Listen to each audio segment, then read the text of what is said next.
Before we kick this review off, let me start off by saying that I absolutely hate sandbox games. From Harvest Moon to the stupid fucking Minecraft craze, all the way to Animal Crossing, something in my half-retarded brain has always rejected the idea of a sandbox game. A game that doesn't tell you what to do or how to play, it just kind of gives you a bunch of tools, is something that's never really appealed to me. With Stardew Valley though coming out on the Switch, I felt it was time to give the genre another try. And let me say right off the bat, I may have found a game in the genre that I can finally love. Cornered Ape has created an insanely packed game in terms of gameplay. The sheer amount of shit to do is something that was goddamn mind-blowing to me, being able to play it on the go and as an indie title nonetheless. Now, while there's so much to do, this can also be looked at as a drawback to some people, as it can become quite overwhelming. One of the key selling points of this genre is that the game itself is a little bit more relaxing in nature. And while it can be pretty relaxing at times, there are also points where I was ready to go jump out my fucking window, because not only was the season coming to an end while my crops weren't finished, but I didn't have a greenhouse, winter was coming faster than I do, and on top of everything, Penny wouldn't fucking love me. So needless to say, there are definitely some extremes here in terms of relaxation and stress in the game. But then, wow, it's beautiful.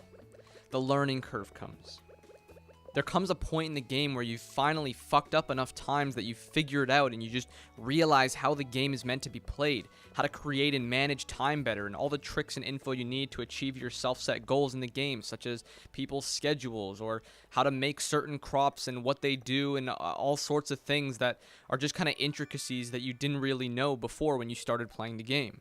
Aside from all this, though, something I found really interesting was the choice that it gave you and how you could play the game as well. Tying into the story a little bit, which I'll mention further down the road, you could either join some Costco-like membership and sell your soul to making cash to rebuild the community, or you could be an anti-establishment hippie and do it through finding and growing specific things to complete bundles. I personally went the route of trying to complete the bundles, and I found, for me at least, it gave me a little bit more of a sense of exploration where it would kind of lead me to find new things and encourage me to, go past whatever just cash grab scheme I could come up with. But who knows? I mean, maybe you're just a greedy bastard and you want to make a lot of money, turn your farm into a monopoly. There's something there for you as well. In addition to this, the reason I think I enjoyed the game more than others in the genre are there's a lot more RPG-like quests and just general more RPG-like parts to the game. There were certain traits you could level up further by doing them more, such as your fishing, or farming, or foraging, and all that sort of shit. There's also a lot of quests that you can go on and like slay a certain amount of monsters, or find a specific crop for a person, just things like that, which made it a little bit more guided, where you're not just constantly setting your own goals and relying on your own creativity to make the game fun. And of course, me being a pretty large RPG fan, I was a huge fan of these. So overall, gameplay here is going to get 5 points. I just think it was done flawlessly, and there really was nothing that I could have asked for more out of this title.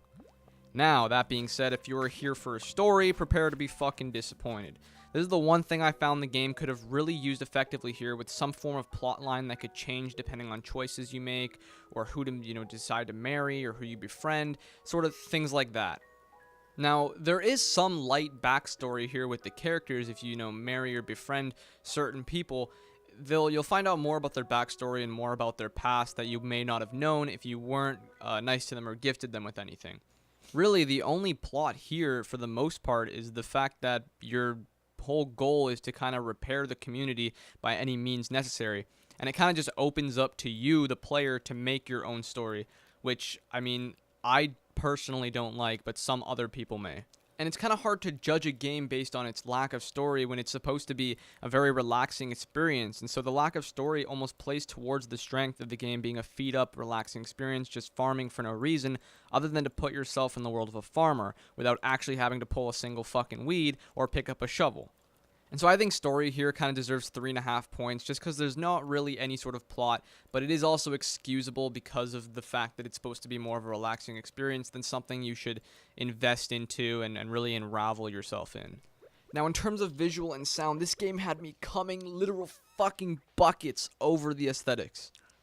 The pixel art of this game and the animations just were phenomenal, having such a unified flow of animation as the whole world kind of moves together in harmony with one of the best soundtracks I've heard in an indie game since Undertale. The whole feel is just so soothing and makes the frustrating pieces of the game a lot more easygoing.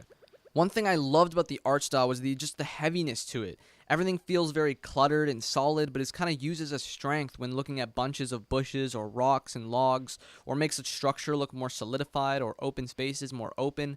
The style chosen just fits perfectly with the farming atmosphere that they strive to achieve.